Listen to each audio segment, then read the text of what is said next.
तैयारी है जब यीशु पकड़वाए जाएंगे, उन्हें सलीब पर चढ़ाया जाएगा, एंड देन तीसरे दिन वो जी उठेंगे. So now, one interesting part about this passage is इस आयत को अगर हम देखेंगे, इस इंसिडेंट को जब हम देखते हैं, इस इंसिडेंट का जिक्र all the 4 Gospels has it. मत्ती में भी है, मत्ती उसका अगर 21 बाप हम देखेंगे तो मत्ती में उसका जिक्र है. मरकुस अगर उसका 11 बाप देखेंगे उसमें उसका जिक्र है. अगर लूका जो हमने पढ़ा 19 देखेंगे उसमें उसका जिक्र है. यूहन्ना 12 में देखेंगे उसमें भी उसका जिक्र. So one of those passages where you have all the 4 Gospels talking about this incident. ऐसे वाक्य सिर्फ 2 ही एक्चुअली. एक यीशु जो 5000 लोगों को खिलाता है वो चारों Gospels में, और ये Jesus entering into Jerusalem on a Colt, गधी के बच्चे पर, इसका जिक्र you see in all the 4 Gospels. But I'm going to talk to you like हो क्या ना है, what is happening? What is happening over here? अगर अभी के समय में ऐसा होता तो हम सोचते हैं क्या क्या हो रहा है, इसका कोई सिग्निफिकेंस हमारे सामने नहीं होता. अगर हम किसी को जानते जो गधी के बच्चे के ऊपर आ रहा, हम तो सोचते हैं कि या तो इसके दिमाग का हालत कुछ खराब वगैरह है या कुछ ऐसा हो गया अलग सा कि. लेकिन उस समय के लिए ये it was a big incident, it was a big episode कि एक इंसान गधी के बच्चे के ऊपर बैठकर आ रहा है और लोग होशाना करके चिल्ला रहे. In other words, it was a remarkable thing happening at that time. और ऐसा तभी होता था जब कोई राजा शांति के समय में, इन अ टाइम ऑफ पीस, अपने शहर में दाखिल होता. जब राजा लड़ाई के लिए जाता था तब गधे पे नहीं, तब घोड़े पे जाता था. लेकिन जब शांति के समय में वो घूमता था तब वो गधी के बच्चे के ऊपर, एक गधे के ऊपर आता था. So this Jesus is coming into Jerusalem like a king, लेकिन coming on a donkey, bringing peace in a time of peace. ये शांति का पैगाम लेकर यीशु जेरूशलेम में दाखिल होते हैं. लेकिन there are a few things that we have to understand. When you look at this story, ये कहानी को जब हम देखते हैं, ये एपिसोड को जब हम देखते हैं, ये हमारे लिए क्यों मायने रखता है? Why is it important to us? यीशु की जिंदगी में ये काम, ये चीज हुए, ये हमारे लिए क्या इंपॉर्टेंस रखता है? कई बार वो इंपॉर्टेंस जो हमें यीशु को देना चाहिए वो हम यीशु को नहीं देते हैं. और इस तरह की जब कलाम हमसे बातें करता, हमें ये बताना मांगता है कि हमें वो इंपॉर्टेंस जो यीशु को देना चाहिए वो देना जरूरी है. हम लोग कई बार पास्टर्स, मिशनरीज बहुत लोगों से रूबरू होते हैं, लेकिन हमेशा ऐसा आप पास्टर्स लोगों से सुनेंगे कि, और हमारे लिए भी जो हम मसीह है, ये समझना जरूरी है कि हम हर चीज जैसा हम चाहते हैं वो हमें इस दुनिया में नहीं मिलने वाला है. हम चाहेंगे कि हम हमेशा तंदुरुस्त रहे, ये दुनिया में नहीं होगा. हम चाहेंगे हम हमेशा खुश रहे, ये दुनिया में नहीं होने वाला. हम चाहेंगे हमारे पास हर ऐशो आराम हो, इस दुनिया में नहीं होने वाला. हम चाहेंगे कि हमारा मन हमेशा दुरुस्त हो, ये दुनिया में नहीं होने वाला. और इसलिए जब यीशु एक बादशाह के तौर पे इस जेरूशलेम नगर में जब दाखिल होते हैं, वो कुछ और लोगों को बताना मांग रहे थे, इजरायलियों को, जो इजरायली लोग नहीं समझ पा रहे. और इसलिए कलाम बोलता है कि क्या यीशु यरूशलेम को देखकर क्या करते हैं? रोते हैं है कि नहीं? कलाम में देखा, अभी आपने पढ़ा, यीशु यरूशलेम को देखकर रोते. अब बताइए, जब कोई राजा अपने देश में आ रहा है, जब लोग उसको वेलकम कर रहे, खजूर की डालियां, कपड़े बिछाकर, तो ये तो खुशी का माहौल है. खुशी का माहौल है ना. कोई आपको वेलकम करा रहे, ये राजा आ रहा है, होसाना, ये तो खुशी का माहौल. लेकिन यीशु यहाँ पे रो रहा है. Jesus is crying. He is looking at Jerusalem and he is crying. There is something more that the people did not understand. कुछ और बात है यीशु जो कह रहे थे 3 साल तक जो उन्होंने मिनिस्ट्री करी अपनी, ये पैगाम जो लोगों के सामने लेकर आए, वो कहना चाह रहे थे कि तुम समझो मैं क्यों आया हूं, मैं कौन हूं, लेकिन लोग नहीं समझ पाए। और इसलिए जब आखिरी सप्ताह में, जब उनकी जिंदगी का आखिरी वीक था इस दुनिया में, he is looking at Jerusalem and he is crying. जब कोई इंसान राजा बनकर अपने लोगों के बीच में आता है तो वो तो खुश होता है, वो तो बड़ा मजे में आता है, मैं अपने देश आया हूं, अपने लोगों के बीच में आया, मेरे लोग वेलकम करे। लेकिन यहाँ एक राजा है जो अपने देश को, अपने लोगों को देखकर रो रहा है। एक मिशनरी था जो 40 साल तक उसने अफ्रीका में अपना काम किया, लोगों को यीशु के बारे में बताया, लोगों को बताया है कि यीशु के पीछे चलना क्यों जरूरी है, लोगों को बताया है कि दुनिया में अगर हमें निजात चाहिए तो एक ही रास्ता है, वो यीशु के पीछे चल। 40 साल तक उसने काम करी, हर तरह से मुसीबत झेला, और 40 साल के बाद जब वो अपने घर आ रहा है, अपने देश लौट रहा है, अफ्रीका में 40 साल रहने के बाद, उसी देश में उसकी बीवी, उसकी जो वाइफ है, उसका इंतकाल हो गया, उसके बच्चे वही अफ्रीका में दफन थे, ये सिर्फ अकेला अपने फैमिली के साथ गया था, अभी अकेला अपने देश वापस आ रहा है 40 साल के बाद। और जब जैसे वो जहाज शोर में, जैसी वहाँ पे बहुत बड़ी भीड़ है, बहुत लोग इस तरह से झंडे, वेलकम का, अपने देश का झंडा फहरा रहे हैं। और ये जो मिशनरी है, ये खुदा का बंदा बड़ा खुश है कि अरे 40 साल बाद मैं आ रहा हूँ, लोग कितना मुझे वेलकम कर रहे हैं, लोग कितना खुश है मुझे देखकर। ही इज सो हैप्पी कि एटलीस्ट इतने साल मेहनत करने के बाद कोई तो अप्रिशिएट कर रहा, मेरे अपने देश के लोग मुझे वेलकम कर रहे हैं। और जैसे ही जहाज एकदम किनारे में पहुंचता है, और लोग बहुत जोर से आवाज कर रहे हैं कि वेलकम वेलकम वेलकम। लेकिन बेचारा मिशनरी के जहाज से निकलने से पहले पूरी भीड़ गायब हो जाती है, क्योंकि वो भीड़ जो है किसी लीडर को, पॉलिटिशियन को वेलकम करने के लिए आई हुई, लेकिन बेचारा मिशनरी को लेने के लिए कोई भी बंदा नहीं था। वो मिशनरी बड़ा परेशान, खुदा ये क्या हो गया मेरे साथ, मैं तो 40 साल बाद अपने देश आ रहा हूँ, अपने लोगों के बीच में आ रहा हूँ, अपने मुल्क आ रहा हूँ, यहाँ पे लोग मुझे वेलकम करने के बजाय उस पॉलिटिशियन से जिसने कुछ नहीं काम किया उसको वेलकम करेंगे। मैं तो अपने घर आया हूँ, मुझे वेलकम करने कोई नहीं आया। खुदा तुरंत इससे बातें करता है, खुदा कहता है बेटा तू अपना घर अभी आया कहाँ है, तेरा घर तो कहीं और है, तेरा घर तो कहीं और है। ये जो दुनिया है, ये यहीं रह जाए।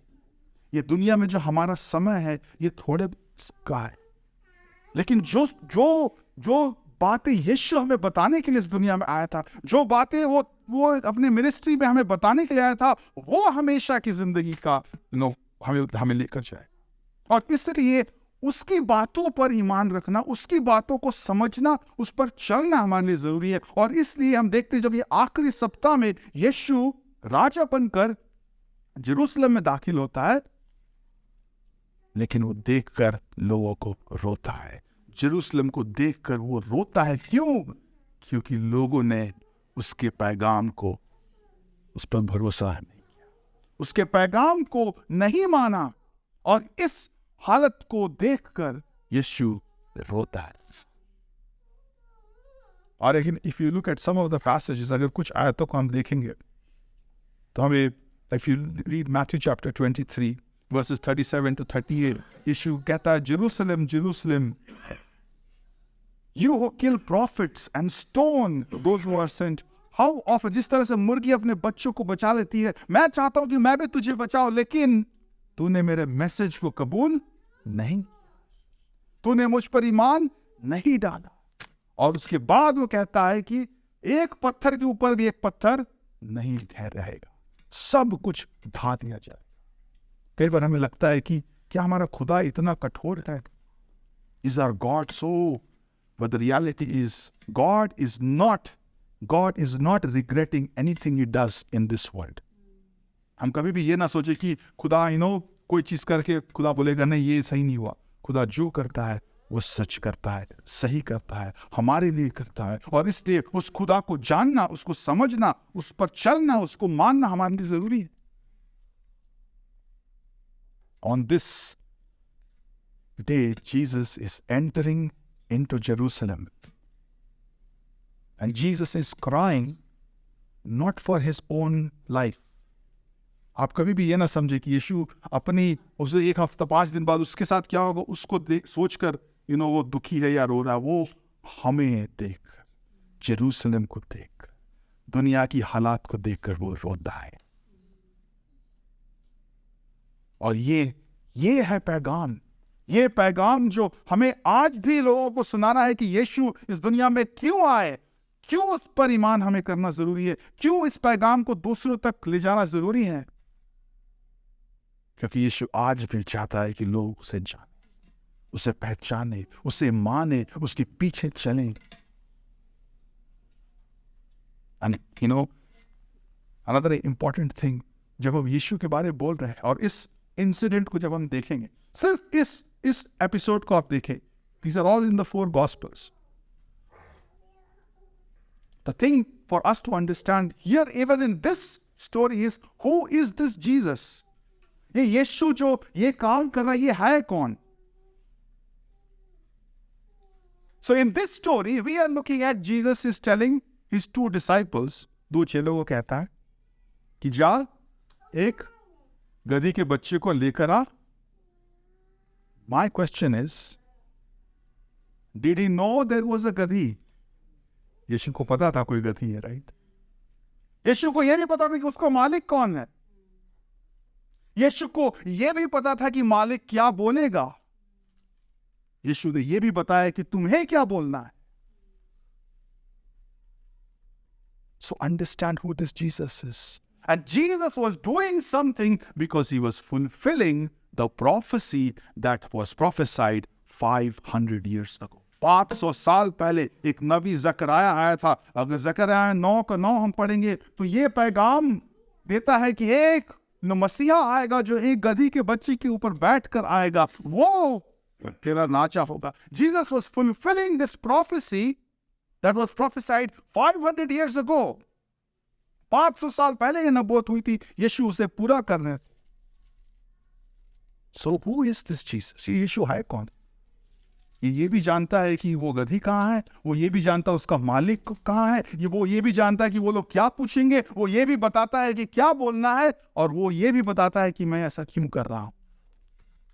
लेकिन हम क्या है, हम फिर भी उस यीशु को नहीं जानते, उसे नहीं मानते, उस पर ईमान नहीं लाना चाहते. But that's what the question is. Do we are we in a condition, यीशु हमें देखकर भी रोता है कि हम वैसे लोग तो नहीं हैं. यीशु हमें भी देखकर रोता है कि इसने मेरी बातों को नहीं माना, इसने मेरी बातों को नहीं समझा. And it's important for us to ask that question. So first thing we are seeing is what was happening in Jerusalem? What was happening in Jerusalem? यहाँ पर एक राजा आता है, वो जेरूसलम के अंदर एंटर करते हैं और लोग खुशियां मनाते हैं, लेकिन राजा दुखी है, लोगों को देखकर दुखी है, उस शहर को देखकर दुखी है. और यहाँ पे लोग खुशियां मनाते हैं. लोग खुशियां इसलिए नहीं मनाते हैं कि उन्हें सब पता है, लोग इसलिए खुशियां मनाते हैं कि उनको जस्ट समझ में आ रहा है कि कुछ तो हो रहा है, लेकिन क्या हमने सही मानों में उसके मैसेज को समझा है? नहीं. क्योंकि ये वही लोग हैं जो 5 दिन के बाद कहते हैं क्रूसिफाई, इसे सलीब चढ़ाओ, इसे सलीब पर चढ़ाओ, इसे सलीब पर चढ़ाओ. और ये कौन लोग हैं? ये हम लोग हैं. और इसलिए ये जो यीशु बताते हैं, ये जो यीशु बातें यहाँ पे कर रहे हैं, उसे समझना हमारे लिए जरूरी है. यहाँ पे कौन से वो लोग थे कौन से वो लोग थे जो सुन तो रहे थे लेकिन मान नहीं रहे थे, उस पे चलना नहीं चाहते थे, उसे सुनना तो चाहते थे, देख भी रहे हैं लेकिन मानना नहीं चाहते। क्या हम वैसे लोग तो नहीं है जो सुनेंगे सब लेकिन मानेंगे कुछ नहीं? कई बार हम वैसे हो जाते हैं, हमें लगता है कि बस सुन लेना बहुत है। कई बार हमें लगता है कि जस्ट लिसन, पीछे चलने की जरूरत क्या है? But I am telling you it's worth it. उसके पीछे चलना हम में से हर एक के लिए इनहायत ही जरूरी है, because that is the message with which Jesus came. And all of us have to understand our time in this world is limited. And I saw one of you posting a small quotation that was really nice. The quotation said, "Turn to Jesus or death will turn towards you." Something like that. यीशु के पीछे हम चल दे इससे पहले कि हमारा समय इस दुनिया में खत्म हो जाए।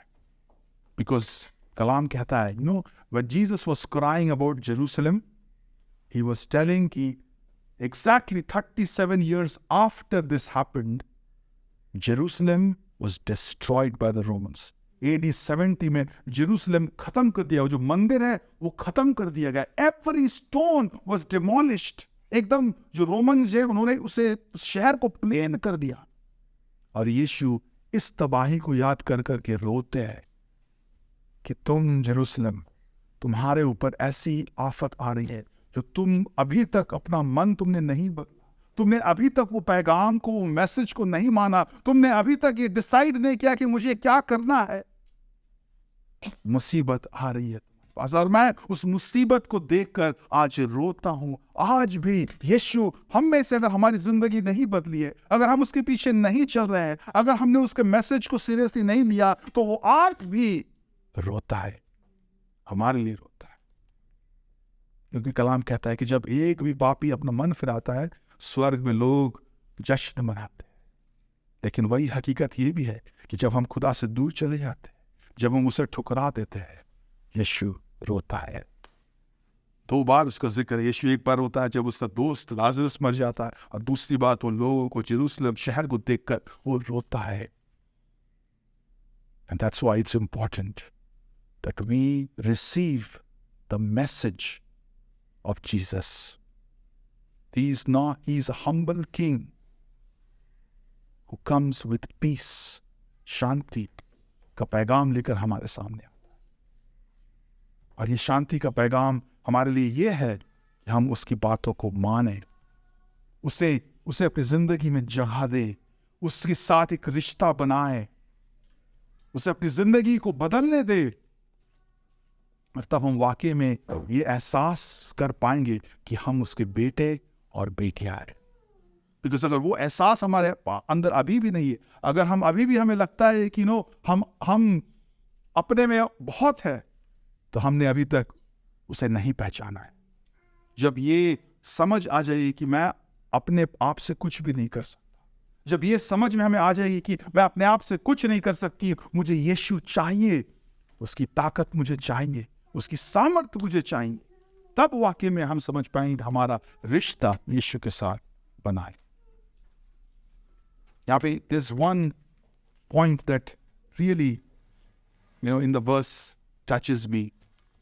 जब यीशु अपने चेलों से कहते हैं, उन 2 चेलों से, कि तू जा और तुझे एक गधी का बच्चा मिलेगा और तू उसे लेकर आना, और जब उसके मालिक पूछेंगे कि क्यों खोलते हो, तो कहना खुदा को इसकी जरूरत है। खुदा को इसकी जरूरत है। यीशु हमें यह भी बताता है कि खुदा यहाँ कौन है खुदा? यीशु कहता है मैं खुदा हूं, खुदा को इसकी जरूरत है। अगर उसी पैराग्राफ में अगर हम 44 बाब को हम देखेंगे, तो वहां पे ये भी कहता है, एक there will not be one stone on another because you did not recognize time of God's coming. तो उस समय को तुमने तवज्जो नहीं दी जब खुदा तुम पर निगाहें बनाता है. So the two questions for us this afternoon. The first question is, the Lord needs you to know Him. खुदा चाहता है कि हम उसको जाने. क्या हम वाकई में खुदा को जानते हैं? क्या हम उस खुदा को जानते हैं जिसने अपने इकलौते बेटे को हमारे लिए भेजा ताकि उस पर ईमान लाने से हम निजात पाए और हलाक ना हो? बिकॉज यहाँ पे हम देखते हैं यीशु इसलिए रोता है कि जेरूसलम निस्त नाबूद होने वाला. वो इसलिए रोता है कि लोग बर्बाद होने वाले थे. वो इसलिए रोता है कि हर एक बातें जो उसने कही लोगों ने सुना तो उस पर ईमान नहीं लाए. वो इसलिए रोता है. और हम में से हर एक के पास ये पैगाम आया है और हम में से हर एक के लिए ज़रूरी है कि हम उस पैगाम को माने और उसको कबूल करें और यीशु के साथ वो रिश्ता बनाए.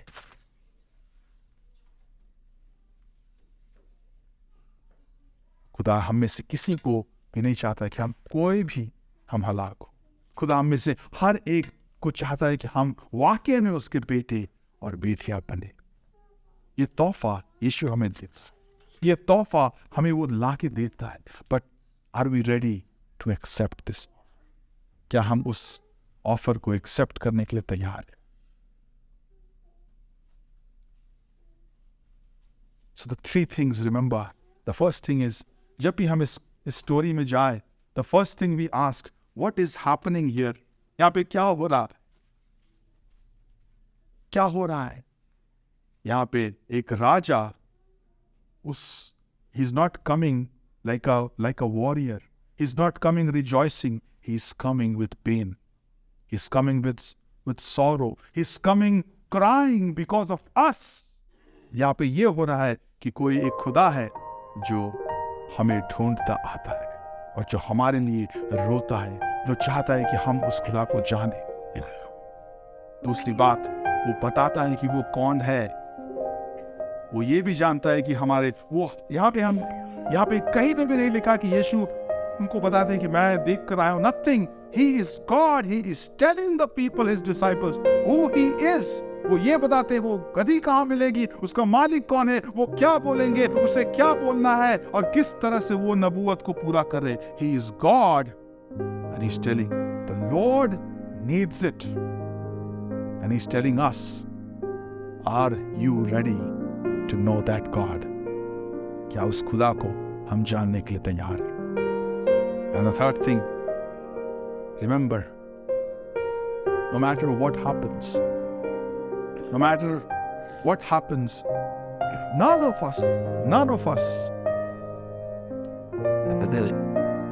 of us can guarantee that we will live forever. But what we can all guarantee is that our time one day will come to a close. But before that happens, it's important that we receive the message that Jesus is giving us. वो पैगाम, वो message जो यीशु हमें देते हैं, उसको हम मान लें. And even as we get ready to celebrate Easter, as we get ready to understand why Jesus came into this world, यीशु इस दुनिया में क्यों आया, इस बात को हम माने, उस बात को हम दूसरों तक लेकर जाएं. Because that is the purpose that God has still kept us. That's the purpose why this message is coming to us today. If we are not compassionate, अगर हम जो हमारे आसपास जो लोग हैं, हमारे जो रिश्तेदार हैं, हमारे जो मित्र हैं, हमारे जो नेबर्स हैं, खुदा चाहता है कि ये मैसेज हम उन तक लेकर जाएं. It's our job, it's our responsibility. That's none of us just take this message and just keep it. Do something about this message. It's a time that Jesus is coming. Riding on a colt, is coming as a king, but he is concerned about each one of us. He loves us and he wants us to know that he is coming for us. और जब हम उस पर ईमान रखेंगे, तब हम उसके राज्य के वारिस बनेंगे. We will become heir to the kingdom that Jesus is giving us. Let's close our eyes. अपनी आंखों को हम बंद करेंगे. Let's close our eyes and look to God. Beautiful.